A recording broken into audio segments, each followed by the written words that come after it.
I didn't mean it. That's the truth. When I said fly this helicopter and I'll marry you, I meant it as a joke. A sharp one. A cruel one. I was desperate, cornered, and I needed someone to feel smaller than me for 5 seconds.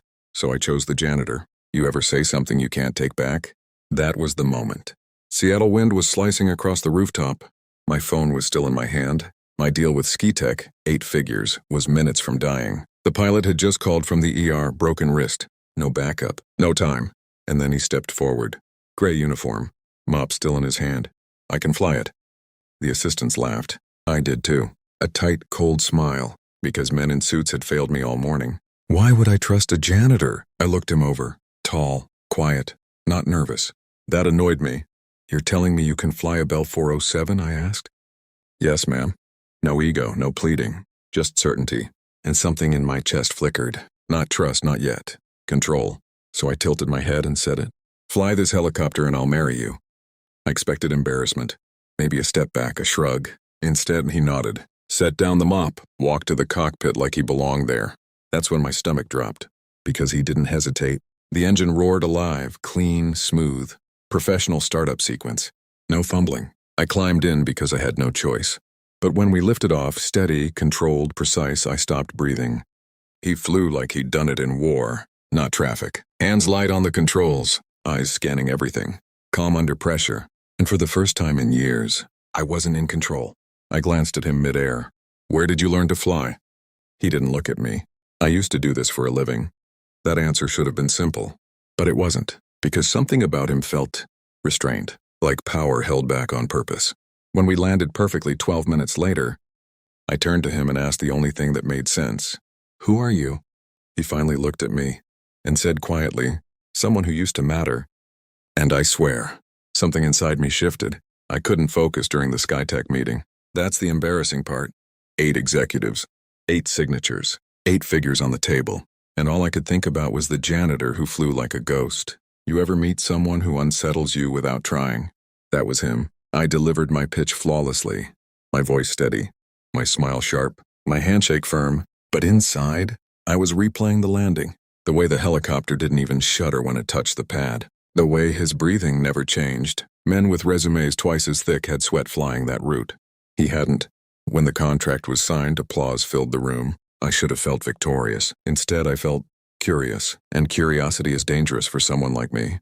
By the time I returned to the office, he was gone. No dramatic exit, no waiting for praise. Just vanished back into gray fabric and invisible hallways. That bothered me more than it should have. So I did something I rarely do. I searched. Liam Walker, janitorial staff, 8 months employed, no prior experience listed. Blank. Too blank. I called a contact in military records. I told myself it was for liability reasons. That was a lie. 2 hours later, my phone rang. You sitting down? My friend asked. I don't sit, I replied. Pause. Captain Liam Walker, U.S. Army helicopter pilot. 2 tours. Medal of Valor. Honorably discharged 3 years ago. My grip tightened around the phone. Why'd he leave? Another pause. Wife died. Car accident. He had a newborn son. He walked away from everything. The room went quiet.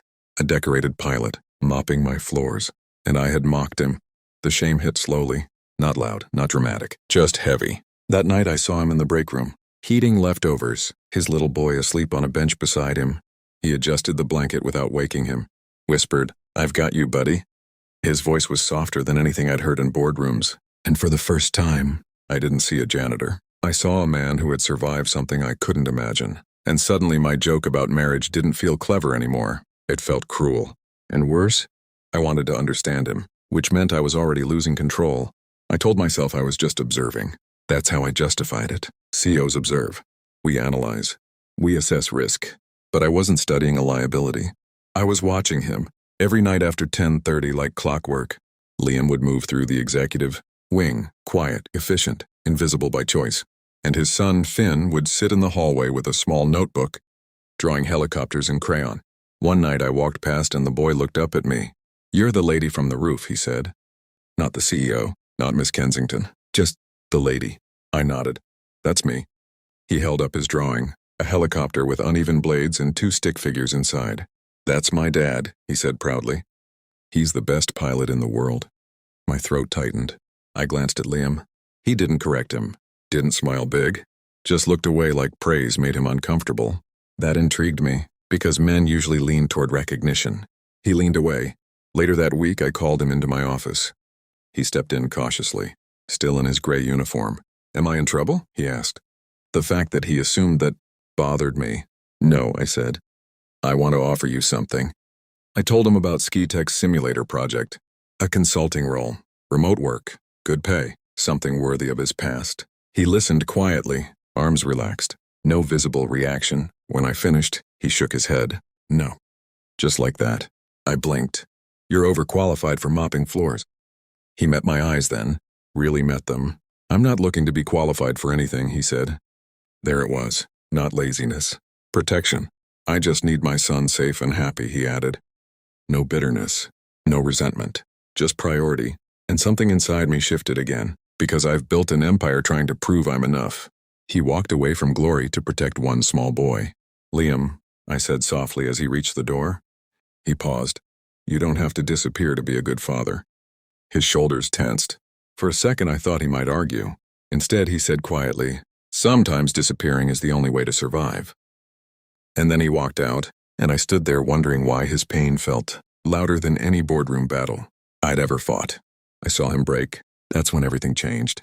It was almost midnight. The building was empty. I should have gone home, but home is quiet in a way that feels loud. So I wandered. That's when I heard crying. Not loud, not dramatic. Small. I followed the sound and found Finn sitting outside the simulation room. Knees to his chest, tears sliding down his cheeks. My chest tightened instantly. "Hey," I whispered, kneeling. "What's wrong?" He rubbed his eyes. "Dad had a bad dream." I looked through the glass. Liam was inside the flight simulator, head in his hands, shoulders shaking. I'd never seen him anything but controlled. It startled me. Finn leaned into me without hesitation. "I miss Mommy," he whispered. And that one sentence cracked something inside me, because I've lost people too. Not the same way. But loss recognizes loss. The simulator door opened. Liam stepped out, eyes red, face composed again. He froze when he saw us. "I'm sorry," he said quickly. "We didn't mean to." "You don't have to apologize," I interrupted. He picked up Finn, holding him tight. For a moment he looked younger, fragile. "I used to know what I was doing," he said quietly. "In the air, in combat, I was decisive." His voice thinned. "Now I second-guess everything." There it was. The doubt, not about flying, about himself. I stepped closer before I could overthink it. "You flew me across the city without blinking." That was different. "Why?" He looked at me then. "Because this time if I failed it wouldn't just be a mission. It would be him." Finn, that fear in his eyes. It wasn't weakness. It was love, and it scared him more than war ever did. Without thinking, I reached for his arm. "You're not failing him," I said softly. "You're choosing him." Every day. His breathing slowed, but his walls didn't fall completely. They just cracked. And as we stood there in that dim hallway, something dangerous happened. I didn't see a hero. I didn't see a janitor. I saw a man who was trying, and I wanted to stand beside him. Not above him, beside him. That realization frightened me more than anything he'd confessed. Because wanting someone means risking something. And I've spent years avoiding risk in love. But standing that close to him, I felt it. The risk. And I didn't step back. My father found out. Of course he did. He has a way of knowing everything that threatens his version of control. He walked into my office without knocking. Silver hair. Perfect posture. Disapproval already in his eyes. "We need to talk," he said. That tone used to make me straighten up like a child. It didn't this time. "About the janitor," he continued. The word hit like an insult. "He has a name," I replied evenly. My father ignored that. "You let him fly our helicopter. You've been seen with him. Executives are talking." There it was. Image, legacy, optics. "You're risking the company for—" "What exactly?" he pressed. I felt heat rise in my chest. "He saved that contract."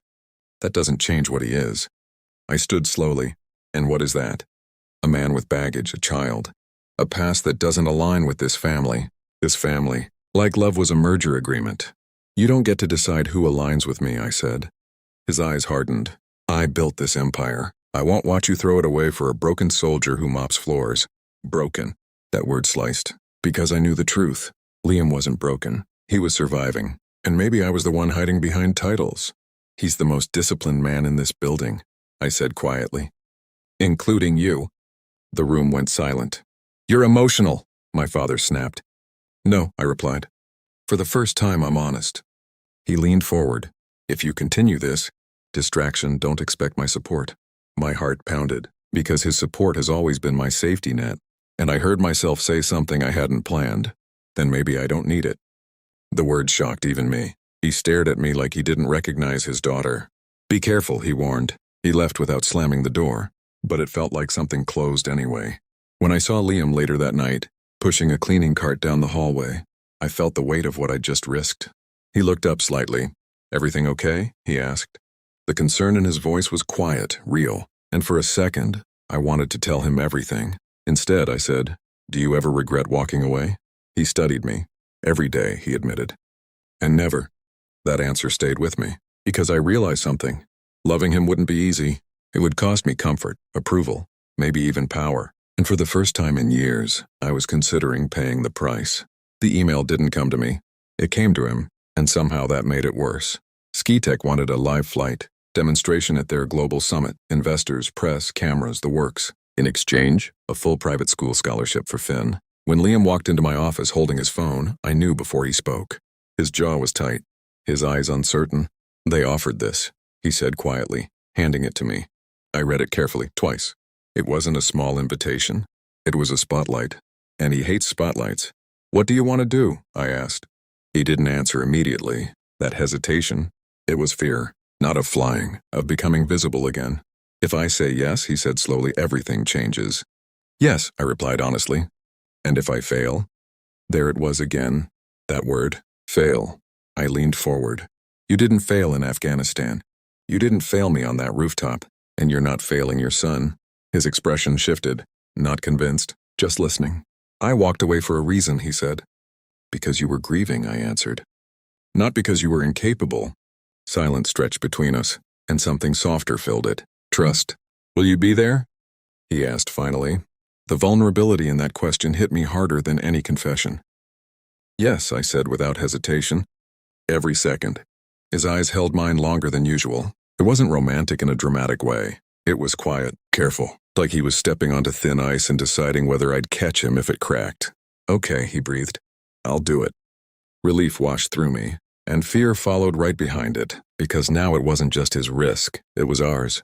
That night I couldn't sleep, not because of the event, because I realized something I hadn't planned. I wanted him to succeed, not for SkiTech, not for publicity, but because I wanted him to see himself the way his son did, the best pilot in the world, and somewhere between business strategy and protective instinct. My feelings stopped being strategic and started becoming personal, and that scared me more than the flight ever could. The day of the demonstration felt heavier than any board meeting I'd ever led, and for once, I wasn't the one in control. The airfield south of Seattle was packed. Investors lined the viewing stands. Cameras flashed. SkiTech banners hung like trophies waiting to be claimed. I stood near the runway wearing a headset, not as CEO, as support. That shifted something to me. Liam stood beside the helicopter in a flight suit that fit him like it remembered him. Finn clutched his hand, tiny aviator sunglasses sliding down his nose. You're gonna be awesome, Dad, Finn said. Liam crouched to adjust the glasses. You think so? You're the best pilot in the world. His voice cracked just slightly, and I saw it. The fear, not of crashing, of disappointing that little boy. I stepped closer, my voice calm in his headset. Weather's clean. You've got clear airspace. He glanced at me, and for a second the noise around us faded. Don't let me overthink it, he said quietly. I won't, I answered. That moment felt intimate in a way I wasn't prepared for, like we were standing on the edge of something much bigger than a flight. The engine roared to life. The blades began to spin, and my heart matched their rhythm. He lifted off smooth, controlled, effortless, hoverholds, precision turns, perfect banking angles. The crowd fell silent, not polite silence. I watched his movements through the glass cockpit. No hesitation, no doubt, just instinct, just mastery, and somewhere between altitude adjustments and flawless landings. He remembered who he was. When the helicopter touched down, the applause erupted. Finn ran across the tarmac screaming, "That's my dad!" Liam stepped out, and this time, he smiled. Not the guarded half-smile, a real one. He picked up Finn, holding him tight, and then his eyes found mine across the field. There was something there. Gratitude, relief, and something warmer, something unspoken. And for the first time since the rooftop, I didn't feel like I was losing control. I felt like I was falling into something steadier, and I wasn't sure if that terrified me or thrilled me. That night I thought the hard part was over. I was wrong. I got home late, heels in my hand, mind still replaying his smile on the runway. There was an envelope under my door. No return address. My stomach tightened. Inside was a handwritten note from my father. You were right. Any man who would risk everything for his child deserves more respect than I gave him. I'm proud of you. I read it twice. Then I cried, not because he approved, but because for the first time, I hadn't needed him to. The next morning, Liam came to my office. He didn't knock. He never does anymore. That small shift made my pulse quicken. They offered me something permanent, he said. Skitech wanted him as a lead consultant, full-time, public role. Public recognition. You should take it, I said immediately. He didn't smile. That's not what I'm worried about. He stepped closer to my desk. If I step back into that world, I won't be invisible anymore. His voice lowered. And you're not invisible either. I understood what he meant. Two visible people don't get quiet lives, and quiet is how he survives. You don't have to hide to be safe, I said softly. He studied me.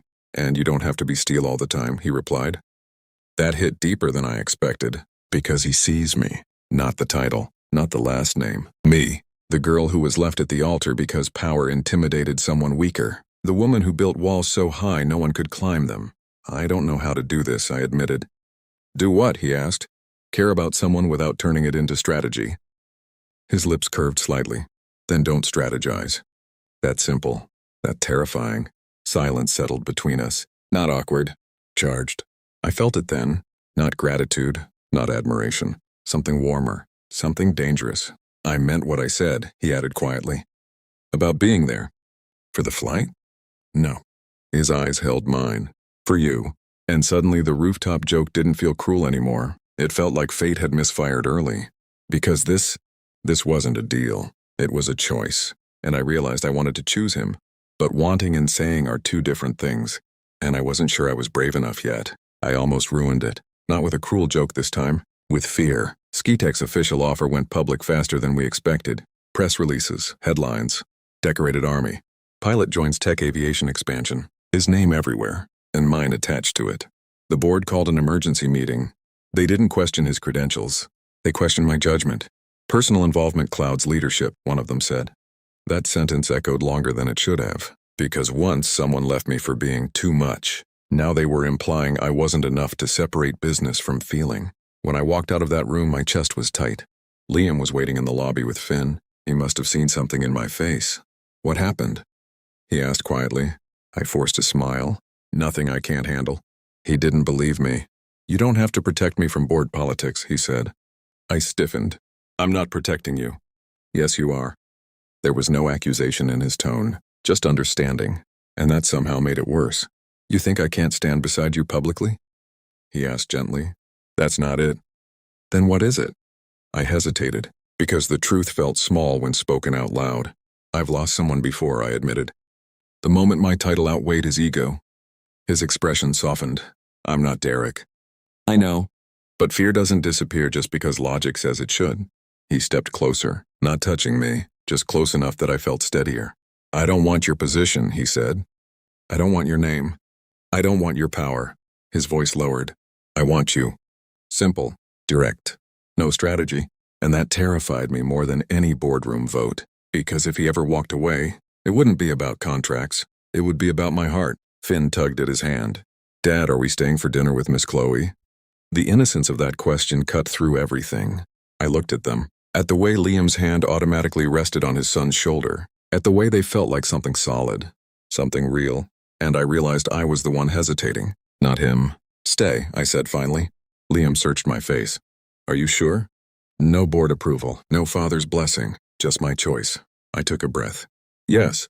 But even as I said it, a part of me wondered how much more pressure our fragile beginning could survive. I decided to stop negotiating my own happiness. That was the real turning point. Not the flight, not the boardroom, not my father's apology. It was the moment I realized I was still acting like love required permission. A week later, I went to the rooftop, alone. The helicopter sat there quiet, catching the last light of sunset. That's where it began, a cruel joke, a man in a gray uniform, and a version of me that hid behind steel. I heard footsteps behind me. Thought I'd find you here? His voice, steady, warm. I turned. He wasn't in a janitor's uniform. He wasn't in a flight suit. Just jeans, a simple jacket, hands slightly nervous in his pockets. That vulnerability undid me more than medals ever could. "I've been thinking," he said. "That's dangerous," I teased softly. He smiled. "I don't want to disappear anymore." The wind lifted a strand of my hair. "Good," I whispered. He stepped closer, not rushed, measured. "I used to fly for my country," he said quietly. "Then I flew for survival. Then I flew for my son." His eyes met mine. "I want to fly for something else now." My heart pounded. "For what?" I asked. "For us." There it was. No grand speech, no dramatic music, just truth. "You once said you'd marry me if I flew the helicopter," he reminded me. Heat rose to my cheeks. I was awful that day. "You were desperate," he corrected gently. Silence settled between us, not heavy, expectant. "So," he continued, voice steady but softer than I'd ever heard it.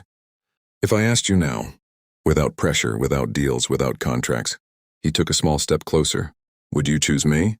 Not marry me, choose me." That word mattered more, because choosing means staying. I looked at him, at the man who walked away from glory for his son, the man who stood beside me without trying to compete, the man who made me feel less alone without trying to control me. "I don't want a merger," I said softly. He waited. "I want a partner." His jaw tightened just slightly. "Then say it." The wind carried my answer. "Yes." His breath left him in a quiet laugh of relief. He didn't drop to one knee. He didn't need to. He pulled me into him instead, strong, certain, not controlling, and as the sun disappeared behind the Seattle skyline, I realized something. Love wasn't the risk. Avoiding it was, and this time, I wasn't stepping back.